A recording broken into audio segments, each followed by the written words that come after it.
بسم اللہ الرحمن الرحیم۔ السلام علیکم ورحمۃ اللہ وبرکاتہ۔ ناظرین محترم، آج ہم آپ کو واقعہ بیان کریں گے کہ حضرت آدم علیہ السلام سے پہلے دنیا میں کیا تھا، اور بتائیں گے کہ حضرت آدم علیہ السلام کی تخلیق کیسے ہوئی اور اس کے بعد انہوں نے دنیا میں آ کر کیسے زندگی گزارنا شروع کی۔ یہ وہ سوال ہے جو ہم سب کے ذہن میں آتا ہے کہ انسانوں کے بسنے سے پہلے اس دنیا میں کیا تھا۔ ایک صحابی نے حضور پاک صلی اللہ علیہ وآلہ وسلم سے سوال کیا، اے اللہ کے رسول، زمین اور آسمان کو پیدا کرنے سے پہلے ہمارا پروردگار کہاں تھا؟ آپ صلی اللہ علیہ وآلہ وسلم نے فرمایا، تب اللہ کے سوا اس دنیا میں اور کچھ نہ تھا۔ پھر اللہ تبارک و تعالی نے پانی پر اپنا عرش بنایا، گویا یہی اس دنیا کی ابتدا تھی۔ پھر اللہ تبارک و تعالی نے قلم کو پیدا فرمایا اور قلم کو حکم دیا کہ لکھ۔ پھر قلم نے اللہ کے حکم اور علم سے قیامت تک کے ہونے والا سب کچھ لوح محفوظ پر لکھ دیا۔ اس کے بعد اللہ تعالی نے زمین اور آسمان کو 6 دن میں پیدا فرمایا۔ اس کی جو ترتیب ہمیں روایات سے پتہ چلتی ہے وہ کچھ یوں ہے کہ اللہ تعالی نے ہفتے کے دن مٹی کو پیدا کیا، یعنی زمین کو بنایا۔ پھر اللہ تبارک و تعالی نے زمین بنائی تو زمین کانپنے لگی۔ پھر اتوار کے دن اللہ پاک نے زمین کے اوپر پہاڑ بنائے، پہاڑ ایسے بن گئے جیسے زمین پر ٹھوک دیے گئے ہوں۔ پیر کے دن اس میں درخت اگائے اور منگل کے دن تکالیف، بیماریاں اور جراثیم اور مصیبتیں بنائیں۔ بدھ کے دن نور کو پیدا فرمایا اور جمعرات کو چوپائے بنائے اور ان کو دنیا میں پھیلا دیا۔ پھر جمعہ کے دن آخری گھڑیوں میں یعنی عصر کے بعد حضرت آدم علیہ السلام کو پیدا فرمایا، یعنی اللہ تعالی نے انسان کی پیدائش سے پہلے اس کی ضرورت کی تمام اشیاء پیدا فرما دی تھیں، یعنی مخلوق کی ابتدا میں آخری نمبر پر انسان کو پیدا کیا، اور نسل انسانی میں سب سے پہلے تخلیق حضرت آدم علیہ السلام کی تھی۔ وہ سب انسانوں کے باپ ہیں۔ حضرت آدم علیہ السلام سے پہلے فرشتے اور جنوں کی بھی تخلیق ہو چکی تھی۔ فرشتے اللہ پاک کی وہ مخلوق ہیں جن کا ٹھکانہ آسمان پر ہے، اور وہ زمین والوں کے لیے استغفار کہتے رہتے ہیں۔ فرشتوں کو نور سے پیدا کیا گیا، جنوں کو آگ سے پیدا کیا گیا، اور انسانوں کی تخلیق مٹی سے ہوئی۔ ابلیس جو کہ شیطان ہے وہ فرشتوں میں نہیں ہے، وہ جنوں میں سے تھا۔ اس کی تخلیق بھی آگ سے ہوئی تھی۔ کچھ روایات سے پتہ چلتا ہے کہ حضرت آدم علیہ السلام سے بھی 2000 سال پہلے جنات کو پیدا کیا گیا تھا، اور وہ زمین پر فتنہ فساد کھڑا کرنے لگے۔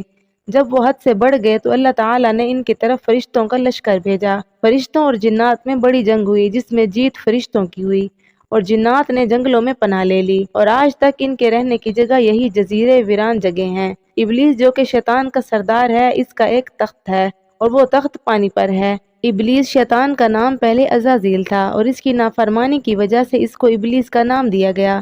ابلیس کا وہ تخت حقیقتاً کہاں ہے یہ ہم نہیں جانتے۔ اس کے بعد جب اللہ تعالی نے زمین کو انسانوں کے ذریعے آباد کرنا چاہا، پھر انسان کی تخلیق فرمائی۔ چونکہ جنوں میں انسانوں جیسی فہم و فراست نہیں تھی، کہا جاتا ہے کہ جنوں میں سب سے زیادہ علم رکھنے والا جن انسانوں کے 10 سال کے بچے جتنا علم رکھتا ہے۔ اللہ پاک نے انسانوں کی تخلیق کر کے اس میں روح پھونکی۔ پھر اللہ تبارک و تعالی نے فرشتوں سے فرمایا کہ میں زمین پر اپنا نائب بنانے والا ہوں۔ فرشتوں نے فرمایا کہ آپ ایسی مخلوق کو کیوں پیدا کرتے ہیں جو زمین پر فساد کرے گی اور خون بہائے گی، اور ہم ہر وقت تیری تعریف اور پاکیزگی بیان کرتے رہتے ہیں۔ جس پر اللہ تبارک و تعالی نے فرمایا کہ جو کچھ میں جانتا ہوں وہ تم نہیں جانتے۔ فرشتوں کے یہ سوال کرنے کے 2 مقاصد تھے۔ پہلا یہ کہ یہ بھی جنوں کی طرح زمین پر فساد کریں گے، اور دوسرا یہ کہ ہماری طرف سے آپ کی عبادت میں کوئی کوتاہی ہوئی ہے کیا۔ بہرحال جب اللہ تعالی نے حضرت آدم علیہ السلام کو پیدا کرنا چاہا تو حکم دیا زمین سے مٹی لائی جائے۔ پھر اللہ تعالی کے حکم سے مٹی لائی گئی۔ وہ مٹی اللہ تبارک و تعالی نے پوری زمین سے اٹھوائی تھی۔ یہی وجہ ہے کہ آدم کی اولاد زمین کے رنگ کے حساب سے ظاہر ہوئی۔ بعض سرخ ہے، بعض سفید ہے، بعض سیاہ ہے، اور بعض ان کے درمیان ہے۔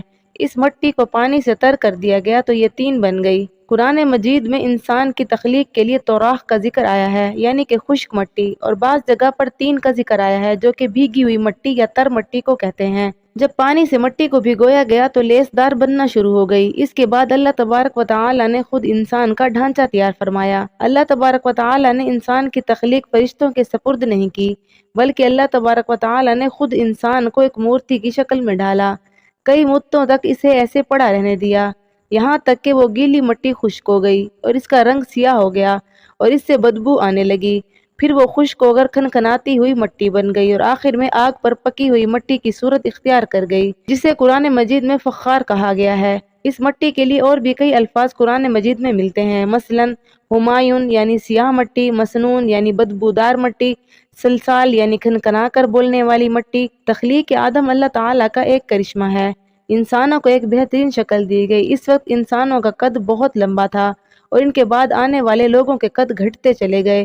انسانوں میں سب سے زیادہ قد لمبا حضرت آدم علیہ السلام کا تھا۔ حضرت آدم علیہ السلام کا ڈھانچہ بنا کر اس کو ایک مقررہ وقت کے لیے چھوڑے رکھا۔ ابلیس شیطان اس ڈھانچے کے گرد گھومنے لگا اور اس کو ٹھوکر مارتا اور اس میں سے ایسی آواز آتی جو مٹی کے خالی مٹکے سے آتی ہے، اور اس نے دیکھا کہ یہ ڈھانچہ پیٹ والا ہے تو وہ سمجھ گیا یہ مخلوق اپنے اوپر قابو نہیں رکھ پائے گی۔ دوسرے تمام فرشتے اس ڈھانچے کے قریب گزرتے تو گھبرا سے جاتے، اور جب ابلیس شیطان بھی گزرتا تو یہ کہتا تجھے کسی خاص مقصد کے لیے پیدا کیا گیا ہے۔ یہ کہہ کر وہ اس کے منہ کے راستے سے داخل ہوتا اور کمر کے راستے نکل جاتا، اور ابلیس شیطان نے فرشتوں سے کہا اس سے گھبرانے کی کوئی ضرورت نہیں ہے، اگر مجھے اس پر مسلط کیا گیا تو میں اس کو ہلاکت میں ڈال دوں گا، اور اس کو مجھ پر مسلط کیا گیا تو میں یقیناً نافرمانی کروں گا۔ یعنی ابھی تک اللہ تعالیٰ نے حضرت آدم علیہ السلام میں روح نہیں پھونکی تھی، تب سے ہی شیطان کی انسان سے دشمنی تھی۔ پھر اللہ تبارک و تعالیٰ نے حضرت آدم علیہ السلام میں روح پھونکی۔ جیسے ہی روح اس کے مجسمے کی سر کی طرف سے داخل کی گئی تو حضرت آدم علیہ السلام کو سب سے پہلے چھینک آئی۔